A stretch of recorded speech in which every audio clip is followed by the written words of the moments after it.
அதிமுக கள்ள கூட்டணி வைக்கவில்லை, நல்ல கூட்டணி வைத்துள்ளது என முன்னாள் அமைச்சர் KT ராஜேந்திர பாலாஜி தெரிவித்துள்ளார். அதிமுக கூட்டணி வேட்பாளர் விஜய பிரபாகரனை ஆதரித்து திருப்பரங்குன்றத்தில் அதிமுக முன்னாள் அமைச்சர் KT ராஜேந்திர பாலாஜி பிரச்சாரத்தில் ஈடுபட்டார்.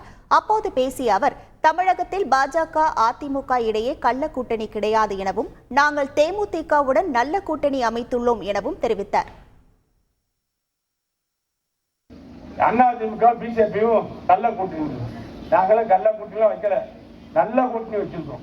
அருமையான கூட்டணி தேமுதிக கூட்டணி. ஒண்ணு கொடுக்கல. டெல்லியில நாங்க 10 வருஷம் இருந்தோம், டெல்லியில கொடுக்கல சொன்னோமா?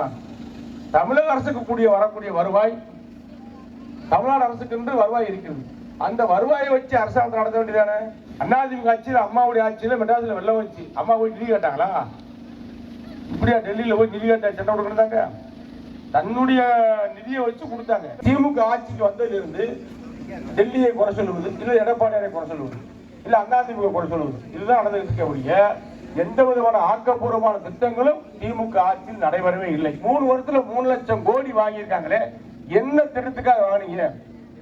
3 லட்சம் கோடி வாங்கினவங்க என்ன பண்ணிருக்கீங்க? என்ன பெரிய லெவல்ல செஞ்சிருக்கீங்க சொல்லுங்க. செய்திகளை உடனுக்குடன் தெரிந்து கொள்ள உடனே சப்ஸ்கிரைப் பண்ணுங்க.